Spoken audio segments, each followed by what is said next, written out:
Vamos a ver ecuación del calor, ¿ok? Ecuación del calor. No sé, sí. Ya, entonces, bueno, esta cosa, vamos a ver la más básica. Vamos a partir piano piano. ¿Ya? Entonces, esta es una ecuación en derivadas parciales.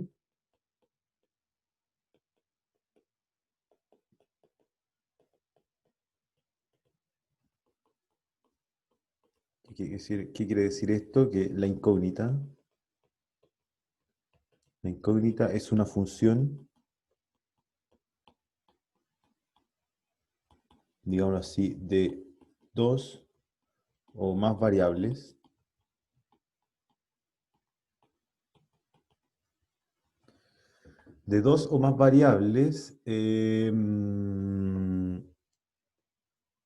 en donde aparece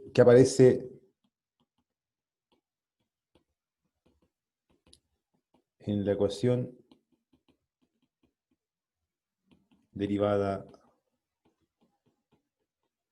parcialmente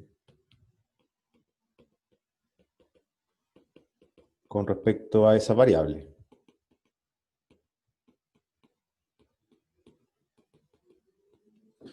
Es una ecuación de derivadas parciales. Entonces nosotros habíamos visto ecuaciones diferenciales ordinarias. Ecuaciones diferenciales ordinarias, la incógnita es una función que aparece una, dos, tres, las veces que quieran, derivada, pero con respecto a una variable, a x o a t, pero solamente a una variable, dependía de una pura variable. Entonces ahora va a depender de varias variables, la derivación es parcial. El orden de la ecuación es el máximo orden de derivación en la que aparece la incógnita. ¿Ya? Entonces las que vamos a ver, las que seguramente vamos a alcanzar a ver, van a ser la ecuación del calor, la ecuación de onda, son de orden 2, porque el máximo orden de derivación es 2. Y seguramente lo que vamos a ver son ecuaciones con dos variables, ¿ya? X e Y, X o T. ¿Ya? Entonces, como seguramente vamos a ver ecuación de calor y ecuación de onda, va a aparecer una variable espacial y una variable temporal. Ya, entonces, en nuestro caso, ¿sí? En el caso de calor,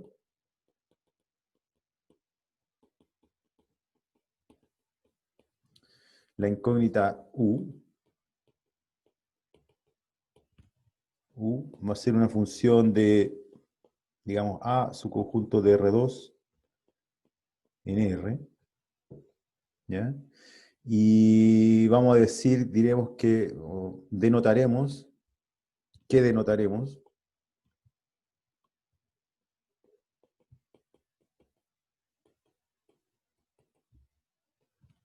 Por U de X, T. ¿Ya? Ahí están las dos variables. Y en esencia, ¿ya? Entonces, en términos de aplicación, o digamos, interpretaremos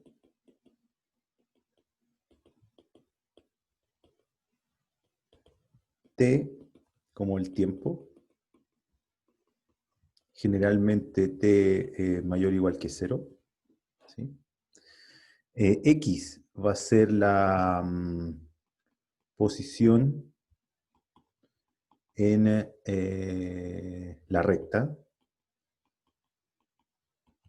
real o variable espacial.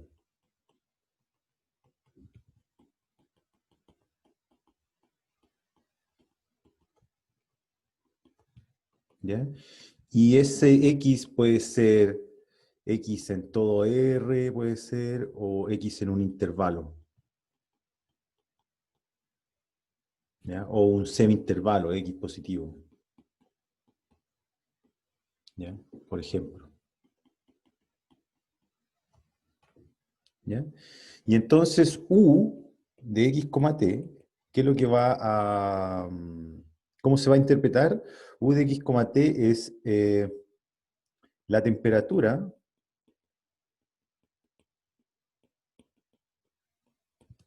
en el punto o posición x en tiempo t. ¿Ya? Ya, es ultra, este es el modelo ultra simple. Este es el modelo ultra simple. ¿Ya? El modelo más simple de ecuación del calor. Entonces tengo, básicamente, mi espacio es simplemente una línea, es un alambre o una barra, ¿sí? Y bueno, por efectos de alguna fuente externa o el calor ambiente, etcétera, etcétera, en cada punto de la barrita yo voy a tener una cierta temperatura y esa temperatura va a evolucionar con el tiempo, ¿sí? Entonces la ecuación, la EDP, que rige la evolución de la temperatura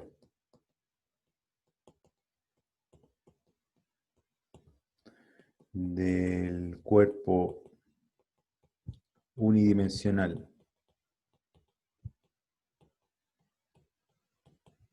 ¿ya? Descrito por la variable x, efectivamente, digámoslo así, descrito por, o a través de la variable x, es la siguiente. Hay varias formas de anotar la equivalente, pero es du a dt, de derivada parcial con respecto al tiempo, es igual a dos derivadas con respecto al espacio. Esto, por supuesto, está evaluado en xt. Esto está evaluado en xt. ¿Ya? Para todo xt donde corresponda. ¿Ya? Vamos a obviar eso. Esta es la ecuación del calor. También se anota otras notaciones.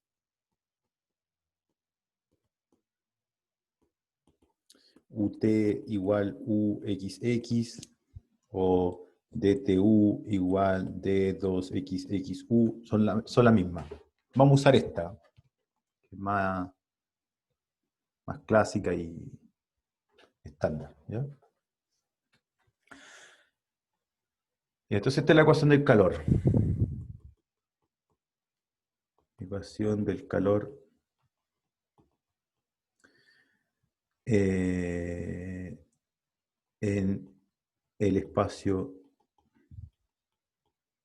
unidimensional. Unidimensional.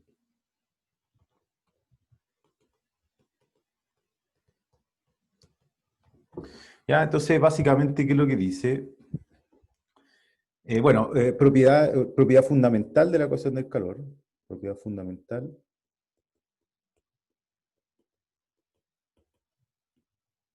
Es la linealidad. Digamos a esta ecuación, digamos la ecuación 1. ¿Ya? Entonces, si U y B son soluciones de 1, entonces alfa U más beta B también es solución.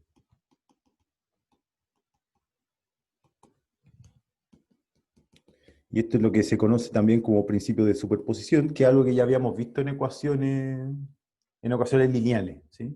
Este es lo que se llama principio de superposición.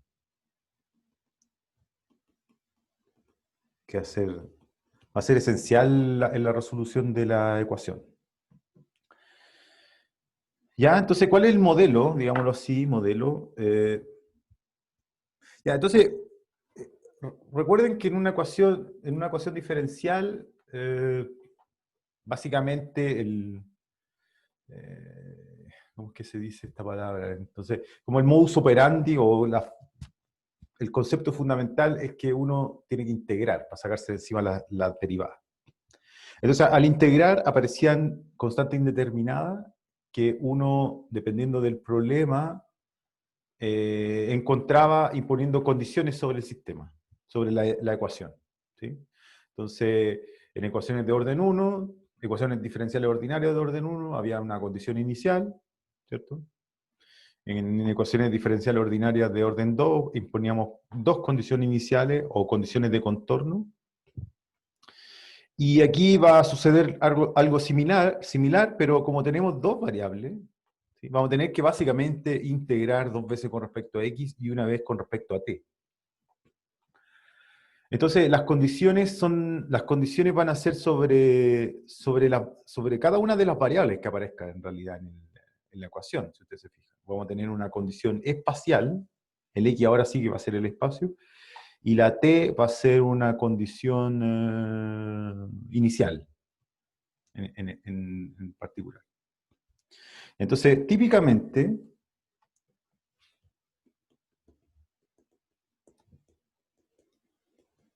o bueno, dependiendo del problema, o, bueno, pongamos típicamente,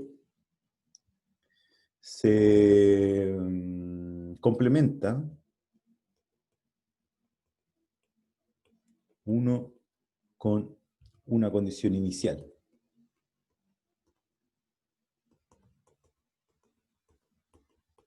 ¿Ya? Entonces voy a repetir la ecuación, ¿cierto? Yo tengo du a dt igual d2u a dx2. ¿Cierto? Digamos para t mayor que 0, esto es txt, ¿cierto? Esto es txt. Esto para t positivo.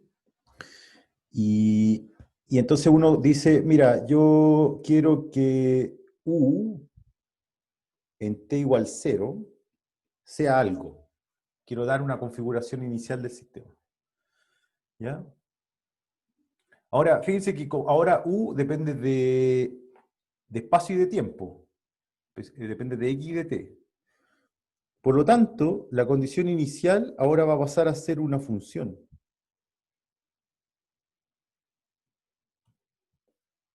¿Sí? Porque la función u de xt depende depende de dos variables. Entonces, si yo fijo una, la otra se mueve. Tiene derecho a moverse. Son variables independientes. Por eso yo derivo parcialmente. Por eso aparecen las derivas parciales aquí.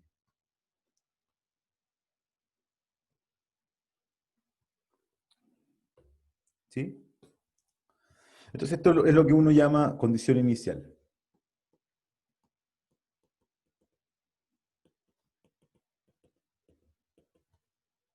¿Ya? Ya, y dependiendo de dónde yo considere la ecuación en espacio, entonces uno tiene que imponer otro tipo de condiciones. Y entonces, para, digámoslo así, para el condicionamiento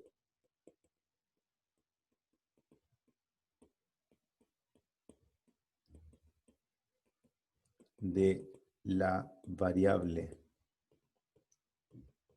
espacial, necesitamos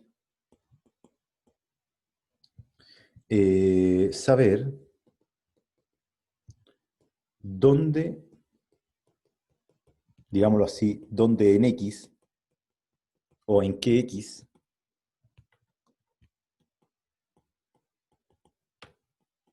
X es, digámoslo así, vale 1, donde recuerden que este es 1. ¿Ya? Entonces, ¿a qué me refiero con eso? Con condicionamiento y... Porque puedo pedir que el X esté irrestricto, puedo que esté en un intervalo, puedo que sea un semieje. ¿Ya? Entonces vamos a partir con el ejemplo más básico. No sé, partiremos con el caso acotado, digámoslo así, o el caso del intervalo.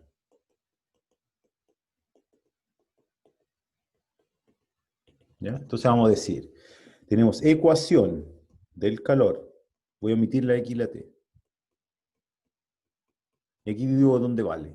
Vale, bueno, a ver, mejor no omito, xt, t positivo y x en 0L. Voy a decir L fijo. Dato. ¿Ya? Después voy a decir condición inicial. Esta es la EDP. Esta es la EDP. Después, segundo, voy a decir condición inicial. Condición inicial, U en x0 es igual a g de x, donde g también es dato. ¿Ya? Donde para x en toda la barra. Perdón, en todo el intervalo. Y tercero, vamos a imponer unas cosas. Bueno, esta es la EDP. Esta es la EDP. Esta es la condición inicial. Y vamos a imponer condiciones de contorno.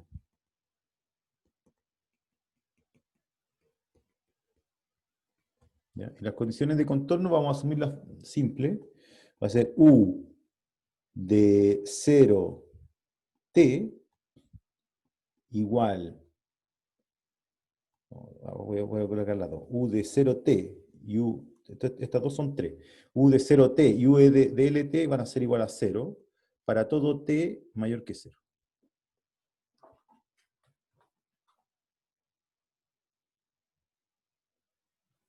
Aquí puedo dejar abierto, ¿no? Pero no, hay que dejarlo.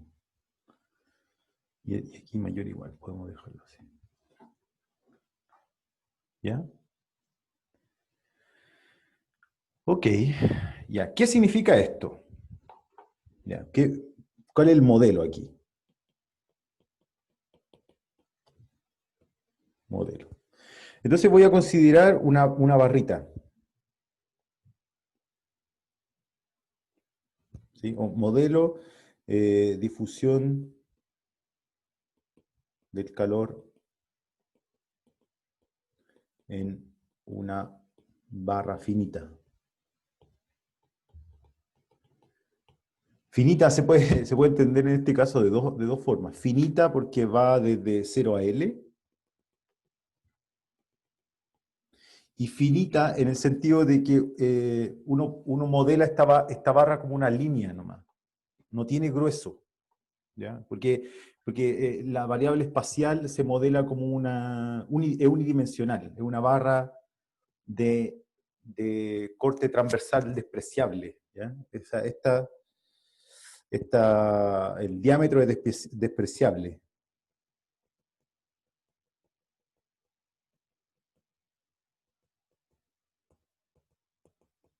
¿Ya? Este diámetro aquí. Entonces, inicialmente, bueno, aquí, ¿qué significa la condición 3? Digámoslo así. ¿Qué significa la condición 3? Partamos. La condición 3 significa que aquí, ¿ya? Porque está el 0 ahí, y aquí, la barra, no sé, tiene un aislante, ¿sí? Que hace que la temperatura en estas dos partes, en estos dos extremos, sea 0 todo el tiempo. Eso es lo que dice. Recuerden que U de xt es la temperatura en el punto X en tiempo t. Entonces esto dice, mira, en todo tiempo esta barrita tiene como un aislante aquí, de manera que en los extremos la temperatura es siempre 0. ¿Ya? Pero inicialmente, la barra tiene una cierta temperatura G.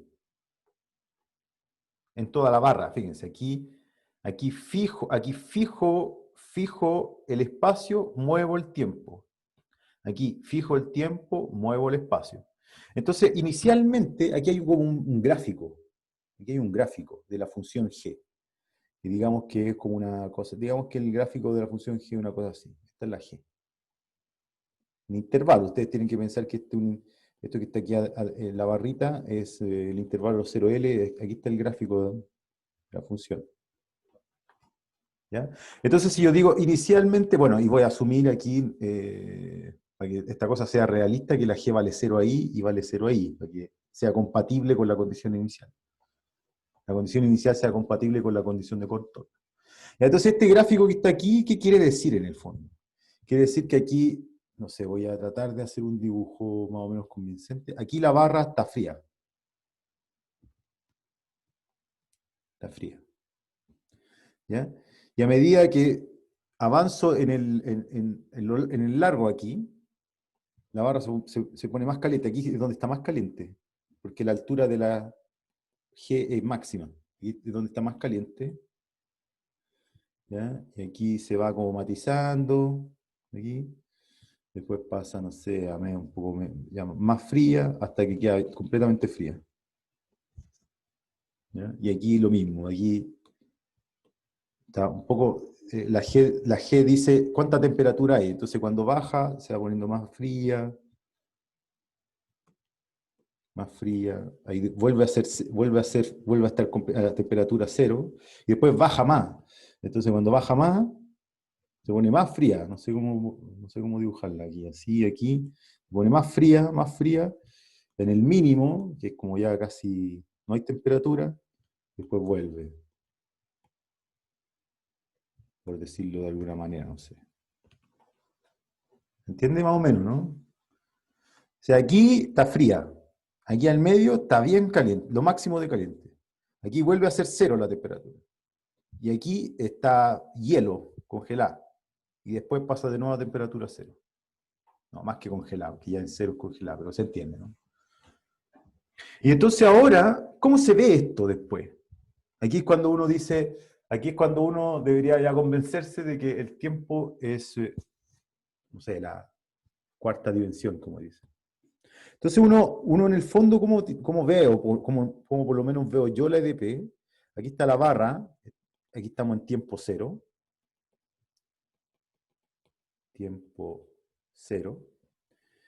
¿ya? Y aquí hay un eje que es el tiempo. Claro, y este es el espacio, ¿no? ¿Sí? Aquí es donde vive X, este es 0L. Entonces el X, voy a borrar esto aquí. Aquí vive la variable X, en realidad, en este eje que está aquí. Aquí pongo la barra y este es el tiempo cero. Aquí, de hecho, el tiempo cero y posición cero. Aquí donde estamos t igual cero y el tiempo camina hacia allá. Entonces, la barra estaba fría, después caliente, después fría de nuevo, después congelada y después fría otra vez. ¿Ya? Eso quiere decir que inicialmente la función g hacía esto, ¿no? Será la g. Entonces, después, a medida que pasa el tiempo, a mí me gustaría saber, yo avanzo en el tiempo aquí, y me gustaría saber cómo es la configuración de la temperatura en toda la barra. ¿Ya? Aquí me gustaría saber, bueno, según las condiciones de contorno, que son estas que están aquí, tanto en 0 como en L, o sea, ahí y ahí, acuérdense que ese es L, la barra siempre tiene temperatura cero. Sabía que inicialmente aquí estaba helada, después caliente, aquí cero, aquí estaba muy fría y después vuelve a ser cero. Cómo va a ser la configuración? ¿Cómo va a ser? ¿Dónde va a estar más caliente, menos caliente después de un tiempo T? Eso es lo que yo quiero saber. ¿Ya? No es que la barra avanzó aquí, ¿eh? Aquí estoy mirándolo hoy día y aquí quiero ver dónde está más caliente y más fría mañana. Aquí es mañana, aquí es como T igual a, no sé, 1. ¿Ya? Entonces hay una evolución, por eso se llaman ecuaciones de evolución, porque el tiempo juega un rol aquí. ¿Se entiende el mono? ¿Preguntas? Se entiende, profe. Ya, entonces, pensando así, sin resolver nada, sin tener que ser científico, de hecho. Si yo digo, mira, no hay fuente de calor, solamente quiero ver cómo evoluciona el calor dentro de la barra, sabiendo que aquí y aquí la cosa está fija, temperatura cero. ¿Qué es lo que debería hacer? Si uno deja una taza de té, después la toma al rato y ya está media fría, ¿no? Eso no hay mucho, no hay mucho misterio. Entonces lo que debería pasar es que el calor se disipe, en el fondo. Como que el calor se disipe. Ahora la pregunta es, ¿qué va a pasar con la parte más calórica, la parte que está más caliente? ¿Se moverá hacia la... ¿Se moverá? ¿Quedará en el medio? Digamos que la configuración del calor será una cosa así. ¿O será el mismo perfil, pero achicado? Es decir, una cosa, por decirlo así. Voy a dibujar otra barrita aquí, ¿eh? Será una cosa así. Digamos, aquí mucho, un poquito de calor, aquí un poquito de frío, y casi todo del color azul, o el calor se correrá desde la zona más caliente a la más fría, pero con fuerza y como que se quedará con harto calor aquí y la parte fría va a desaparecer,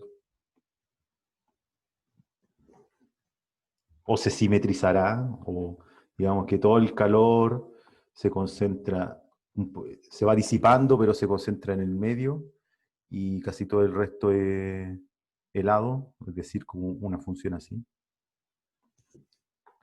No sabemos. Yo lo que creo que sí es cierto por lo que uno observa en la vida es que la cuestión del calor se va a ir, va a disipar. ¿Ya? Y entonces después, aquí es donde uno forma como el gráfico en dos dimensiones, cuando usted grafica funciones de dos variables. Porque después todas las configuraciones de la barrita a lo largo del tiempo, ustedes la unen en un gráfico. Unen todos los puntos con el mismo del mismo espacio, del mismo X. El mismo X se va a formar un gráfico aquí. Con este X, este parte de abajo. Entonces se va a formar un gráfico aquí. Y entonces después lo unen todo y se forma un gráfico como en 3D. Entonces usted ve la evolución del calor en todo el tiempo. ¿Ya? Vamos a hacer este dibujo real, no hacia la chunte como lo dice ahora. Ya, resolvamos. ¿Ya? Resolvamos esta ecuación. Entonces la voy a limpiar un poquito esta. Entonces vamos a lo que vale, resolvamos. Ustedes pueden reclamar, ¿eh? Es decir, profesor, llevamos 2 días hablando de series de Fourier. ¿Qué pasó con eso?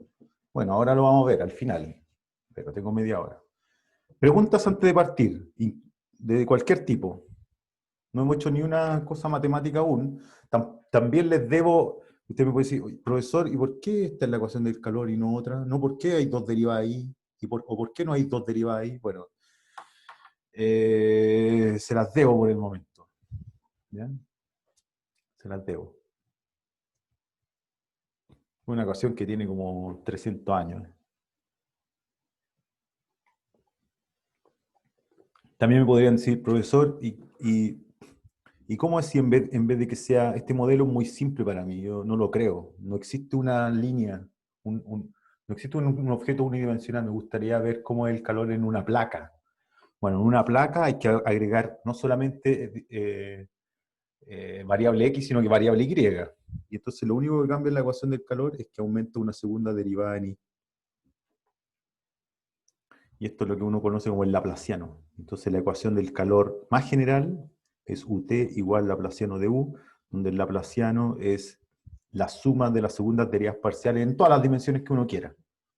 ¿Ya? Pero el laplaciano en una dimensión es derivar 2 veces con respecto a la única variable que hay.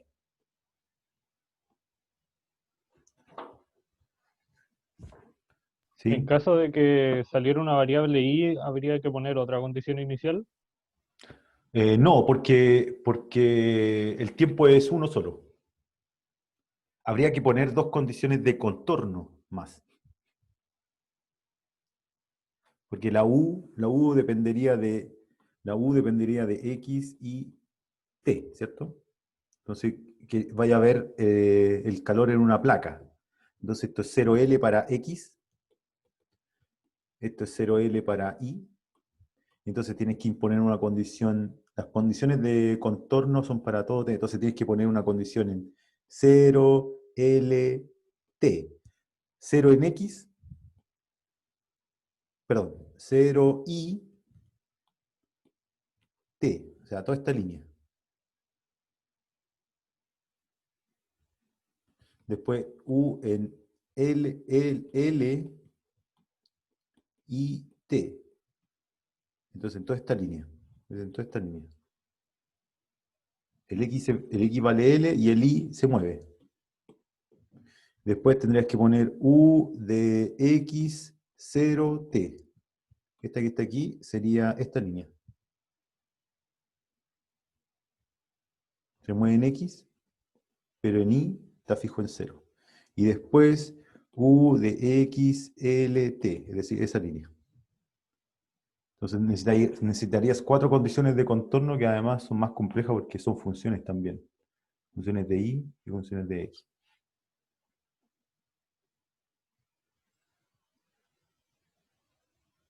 ¿Ok?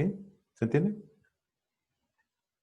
Y hay condiciones mixtas también, ¿eh? Pero eso vamos a tratar de... Todos los ejercicios se hacen igual, como lo puede hacer ahora, pero las condiciones son... Estas condiciones pueden variar. Yo podría poner una condición sobre la derivada aquí, por ejemplo. Y entonces, yo lo que necesito es que ahora traten de entender el método. No es difícil, pero traten de entender el método, porque algunas veces yo me he encontrado que los alumnos y las alumnas dicen, no, esta es una ecuación del tipo 1, tipo 2, tipo 3, tipo 4, sin analizar nada, donde tipo 1 es condición sobre el valor de la función, tipo 2 es sobre condiciones sobre la derivada, porque yo puedo pedir no que la temperatura sea 0 aquí, sino que no salga calor. Entonces ahí la derivada es 0. Entonces puede estar caliente aquí, pero no deja que salga.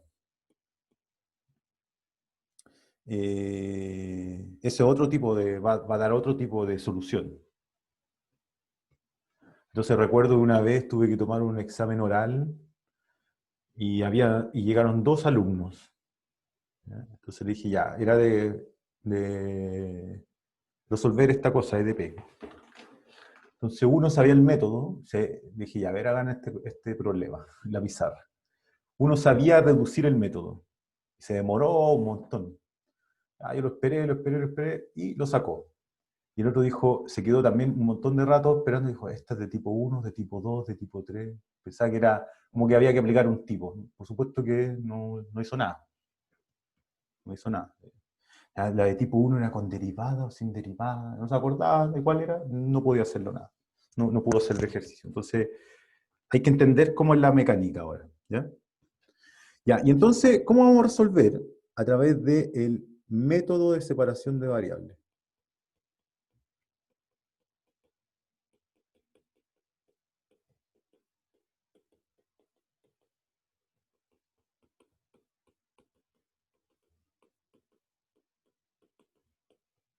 ¿Ya? Lo pongo grande porque es el único método que vamos a usar.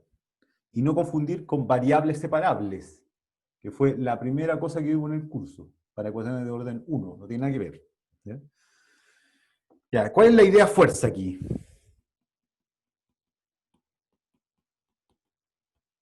Que puedo separar las variables, es decir, que la solución u de xt se escribe como una única función de x y una única función de t. Voy a escribirlo así, donde x va a ser una función de 0L en R y t mayúscula va a ser una función de 0 infinito en R. ¿Ya? Voy a ser insistente aquí, voy a ser un poco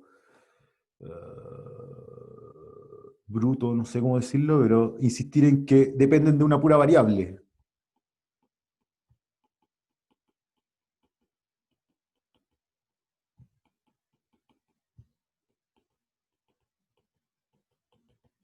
¿Ya? O sea, x mayúscula no vea x, no vea t, y t mayúscula no vea x.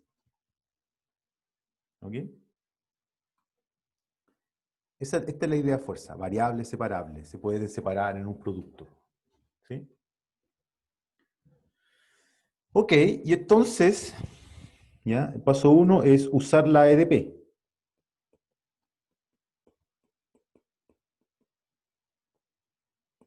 ¿Ya? Entonces, recordemos que la EDP es de U a dt igual de 2U a dx2. Entonces, al reemplazar x y t, ¿sí? Entonces d a dt de x, que solamente depende de x, y t mayúscula, que solamente depende de t, como estas variables son independientes, por eso derivo parcialmente, esta cosa es una constante para esta derivada. Entonces sale y me queda t' de t. O, bueno, voy a ir un paso más. Es dt a dt, pero t mayúscula depende solamente de una variable. Así que la derivada parcial es derivada total.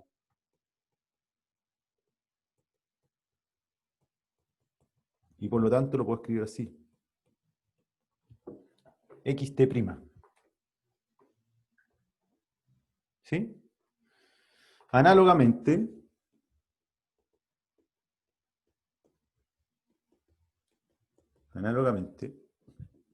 de 2 de x2 de x t mayúscula de t es, esto es constante para x, fuga de la derivación, y entonces me queda t por x segunda.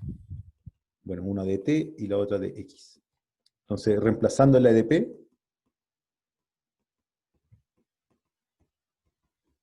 obtengo que aquí está la derivada en tiempo, entonces me queda xt', x de x, t' de t, igual dos derivadas en espacio, que me da esto, es decir, t de t por x segunda de x. ¿Sí? Esto, si uno mira la EDP, para todo t positivo, para todo x en 0L. Digámoslo así, t mayor que 0, x en 0L. ¿Sí? Y ahora separo.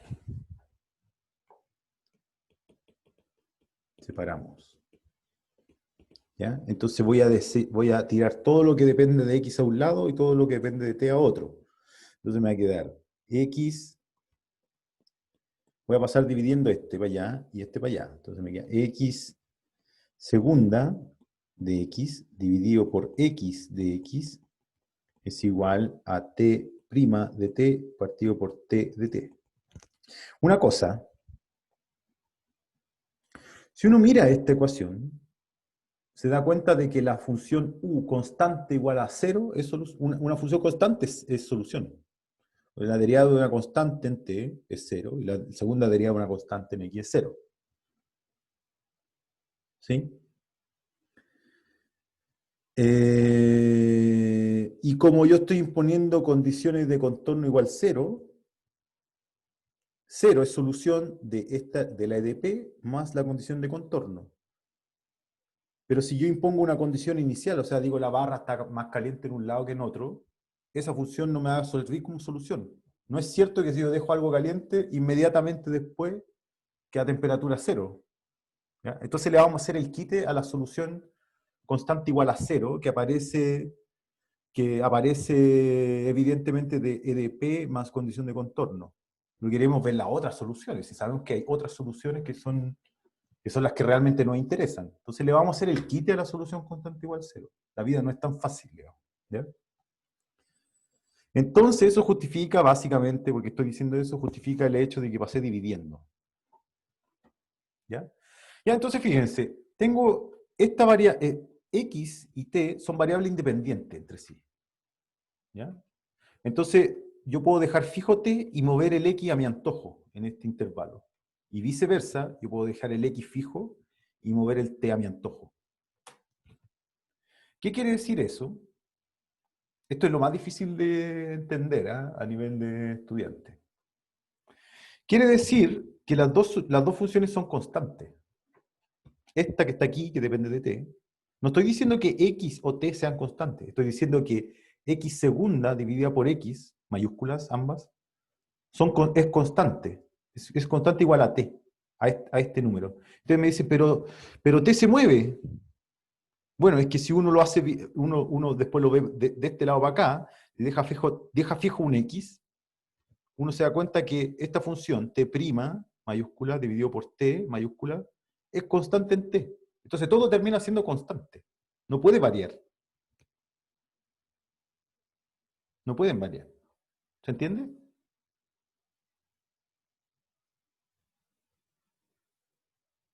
¿Preguntas? Es que darle una vuelta. No es inmediato. Yo entiendo que puede costar un poco. Uno dice, dejo fijo en L. No sé, dejen fijo este en L.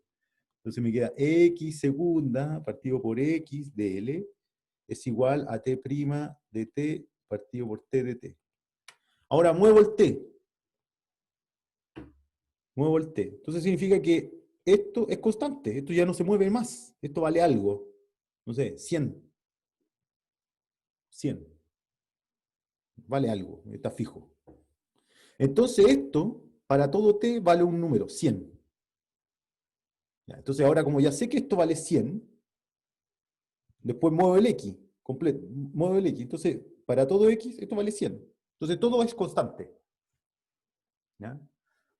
Todo es, o sea, esto es constante y esto es constante y vale la misma constante. Ese es el asunto. ¿Sí? Ya, entonces aquí lo que es importante es que esta igualdad es para todo t y para todo x en 0L. ¿Ya? Entonces, esta última condición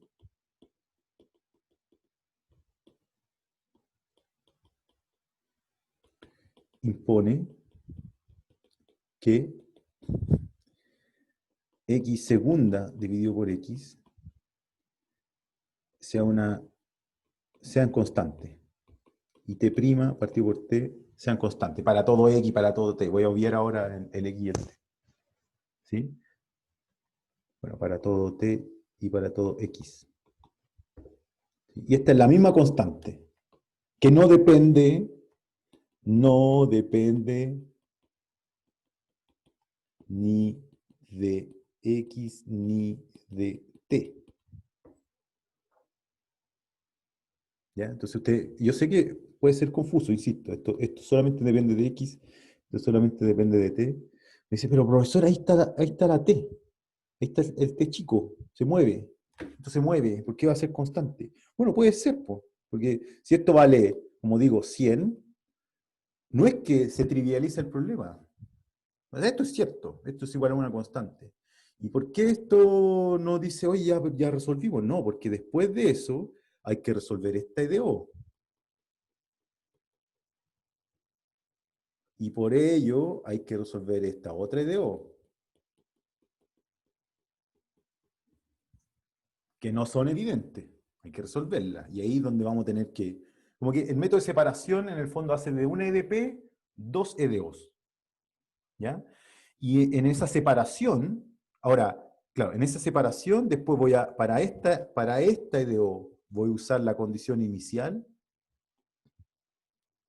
y para esta EDO voy a usar las condiciones de contorno. En un orden que vamos a clarificar ahora, no se hace así como, se hace una después de la otra. De hecho, siempre se resuelve esta primero y al final esta. Ahora, ¿cuál es el problema? Es que no tenemos idea si esto vale 100, o vale menos 100, o vale 0, o vale 3, o vale raíz de 13. No sabemos. Y eso es lo que vamos a ver ahora, a través de esta EDO, que es la que me da más libertad. ¿Ya? Entonces borro esto.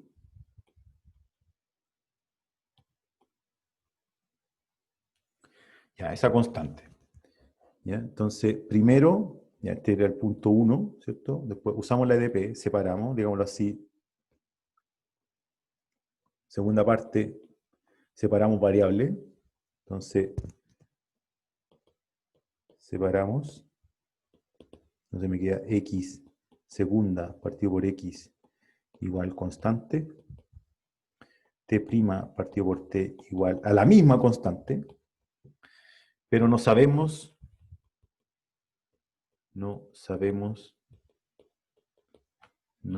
quién es esa constante.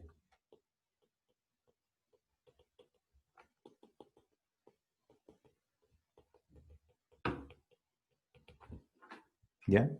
Y entonces, como no sabemos quién es esa constante, la tenemos que arrastrar. ¿Ya? Y vamos a atacar primero esta EDO, digámoslo así, dejemos esto así como está. Entonces, estudiamos primero la EDO en X. ¿Ya? Entonces tengo X segunda partido por X igual constante. Entonces, por razones que voy a explicar a continuación, esa constante le voy a llamar menos lambda, con lambda en R por encontrar. ¿Ya? Entonces, pero profesor, ¿para qué poner el menos? Bueno, podría ser, si tuviera tiempo, podría hacer el mismo ejercicio con más lambda y verían que llegamos a lo mismo. Da lo mismo el signo menos. De hecho, hay libros que le ponen más lambda, o le ponen más alfa, o cualquier otra letra.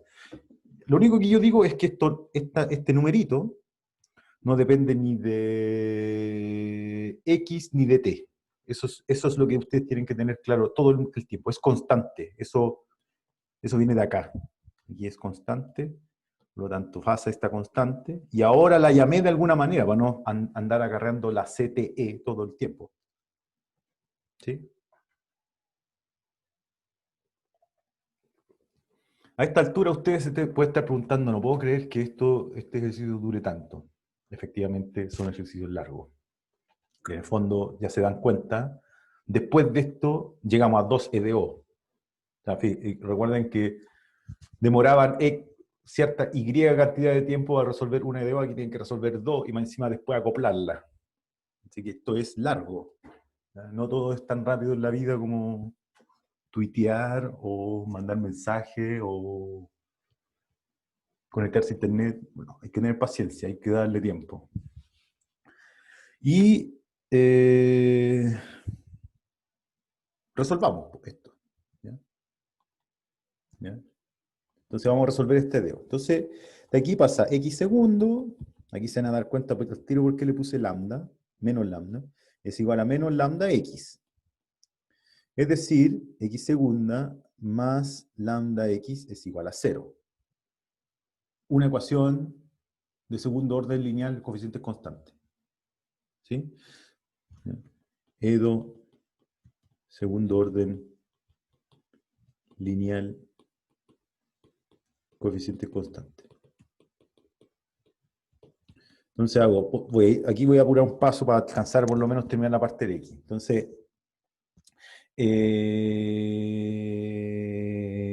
polinomio característico, m segunda más lambda igual 0. ¿Cierto? Entonces, m segunda me igual a menos lambda. Entonces, m es igual a más menos raíz de menos lambda. ¿Cierto? Y entonces tengo casos.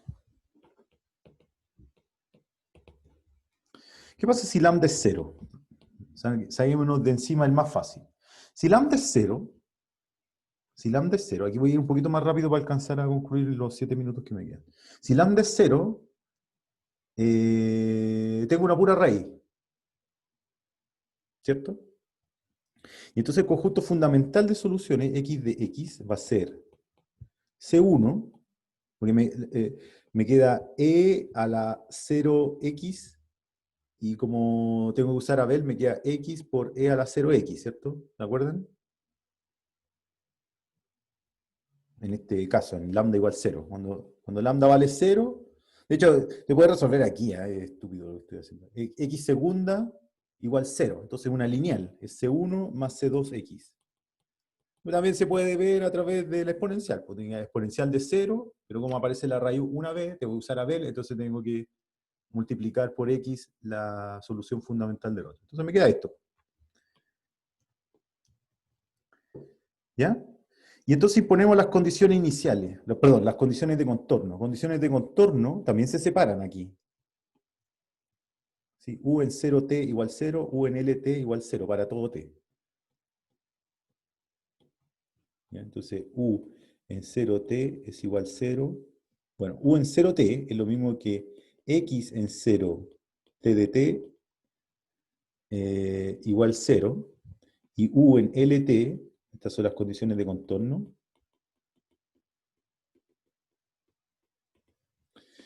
x en L t de t igual 0. Pero estoy asumiendo que t no es siempre 0. Si no se acaba, es la solución constante igual a 0. Entonces, esto yo puedo asumir que x en 0 es 0 y puedo asumir que x en L vale 0. ¿Sí? Estas son las condiciones de contorno para la EDO heredadas de la condición de contorno de la EDP. ¿Ya? Aquí cancelo porque supongo que, o digamos divido, supongo que t no es idénticamente 0. Entonces, si volviendo a esto, voy a tirar para allá, x de x es C1 más C2x, y si yo impongo estas condiciones, ¿cuál es la única recta? Es una recta en x. ¿Cuál es la única recta que pasa por 0 dos veces? La recta igual 0. Entonces de aquí saco que x igual 0, para todo x en 0L, que hace de U la solución trivial, ¿cierto? Entonces U de xt, que es x grande de x por t grande de t, es 0, porque este era 0. Fome, así, fome, más fome que esta clase, ¿sí? O no es fome, puede ser, porque si yo digo, en la condición inicial es 0, si yo digo la temperatura de la barra inicial es 0, nunca hubo temperatura, nunca hay fuente externa, nunca nada se mueve, por supuesto que 0 es solución de esto. Pero veamos una que nos permita ver algo. Calentemos o congelemos la barra en ciertos lados para ver cómo evoluciona el sistema. Entonces, dejemos de lado la solución 0, no digamos fome, perdón, aquí quedó grabado, pero no importa. Descartamos por el momento la solución trivial. ¿Ya? Descartamos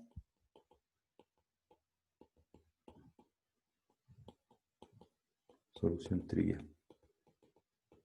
Idénticamente nula.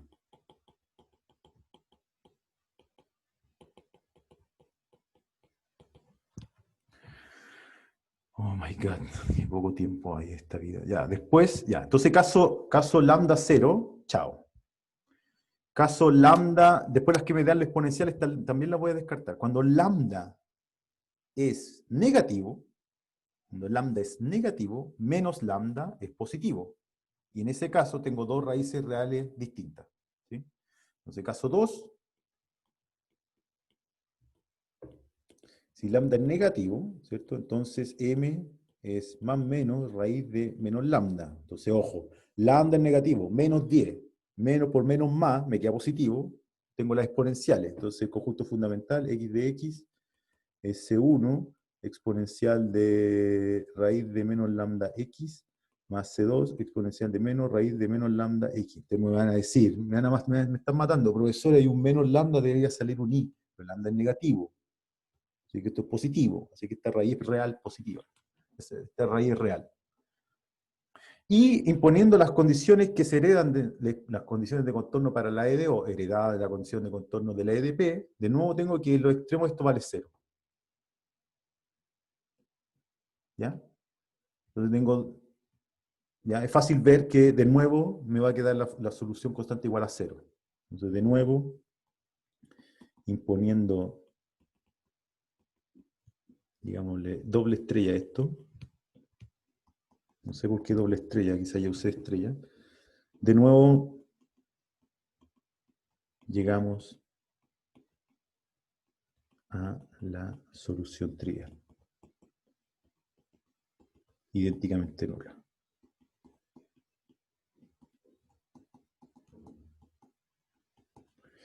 Caso 3, ya, algo que valga la pena, lambda positivo. Si lambda es positivo, entonces el m del polinomio característico aquí, de este EDO, todavía estamos resolviendo la EDO en X, me queda, esta sí que me queda más menos i raíz de lambda. Por eso le puse el menos a esta.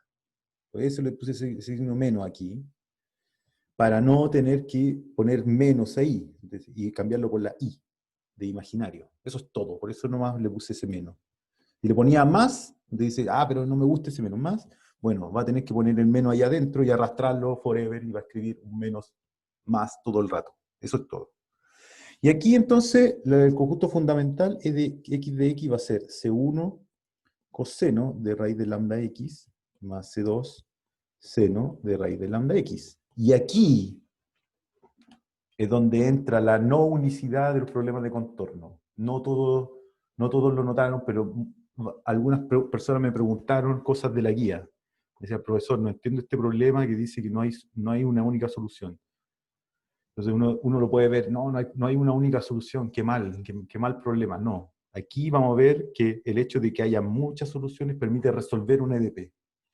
Porque al imponer las condiciones iniciales, uno dice x en 0 igual 0. Entonces cuando yo impongo esa condición aquí, C2 se anula, C1 vale 0. Entonces de aquí saco que C1 vale 0. Y al imponer que la condición en L valga 0, entonces, bueno, de aquí saco entonces que x de x es C2 seno de raíz de lambda x.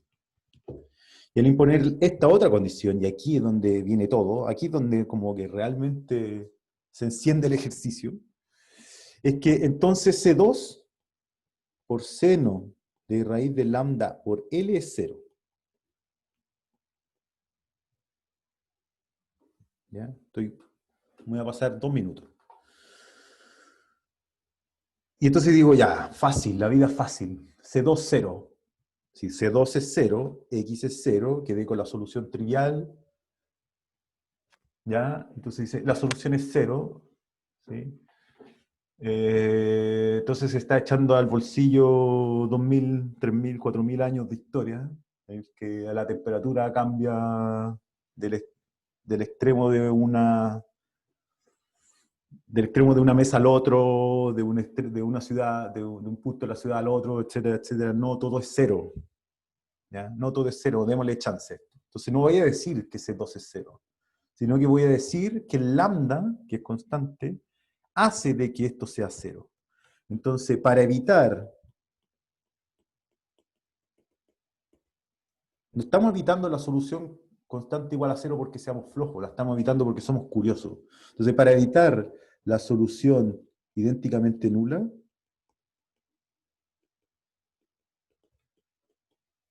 y ponemos que seno de raíz de lambda L es 0. Es decir, que raíz de lambda L es un múltiplo, es un escalar, es un múltiplo de pi, con k en z.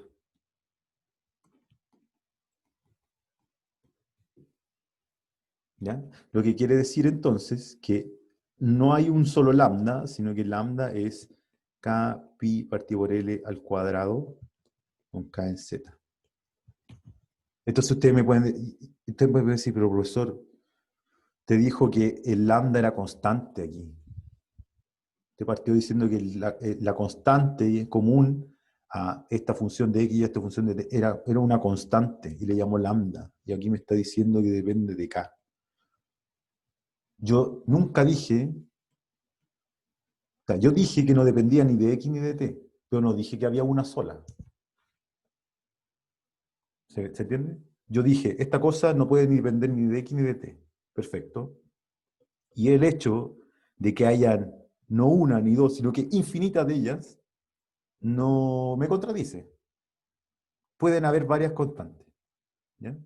Entonces acabo de encontrar el lambda. Con ese lambda, usted me va a decir, oye, pero ahora tengo más cosas que hacer. No, no tanto, porque ahora que encontré el lambda, que le vamos a llamar lambda acá, voy a escribir una familia de soluciones de x X sub k de x va a ser C, que va a ser la única, la C2, esta que está aquí, seno de raíz de lambda k, aquí, raíz de lambda k por x, que es raíz de lambda k es esto que está aquí, k pi sobre L x, para x en 0L y k en z. ¿Ya? Y esto lo vimos ayer. Huele a Fourier, huele a Fourier. Entonces vamos a usar el principio de superposición, porque vamos a considerar todas estas y superponerlas, y Fourier va a aparecer cuando cuando resolvamos la otra EDO, esta, e impongamos las condiciones iniciales. Y eso lo vamos a ver el martes, ¿ok? Vamos a hacer un resumen de esto va a quedar ahí gradadito, retomamos el lunes, o sea el martes, con esto. ¿Preguntas? Disculpen que me pasé, ¿eh?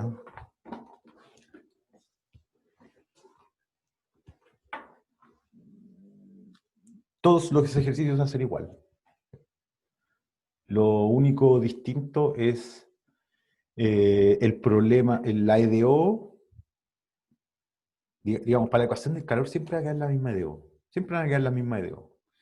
Lo que va a cambiar va a ser la imposición de las condiciones de contorno. A veces van a cambiar, van a ser distintas, obviamente no va a ser el mismo problema. Pero todos los problemas se van a poder separar y van a tener que hacer el mismo análisis. Es un poco largo, pero bueno, así es la vida. ¿Preguntas?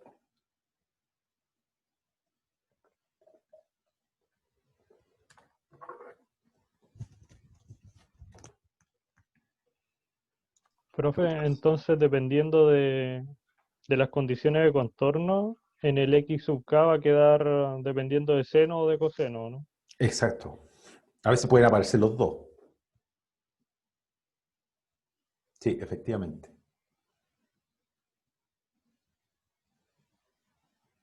Ahora, ¿por qué apareció seno aquí?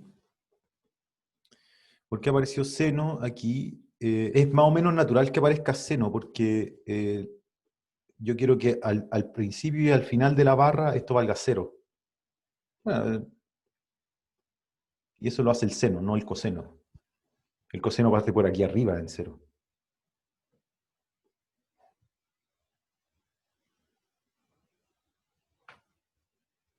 Bueno, no es tan sorprendente, lo resuelve el problema de valor inicial, o sea, esto. Perdón, la condición de contorno.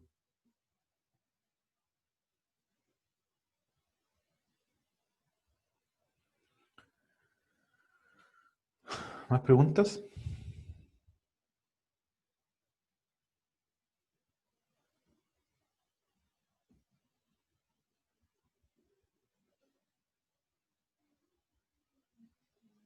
¿No hay más preguntas? Chat, tampoco. Bueno, nos vemos el martes. ¿Ok?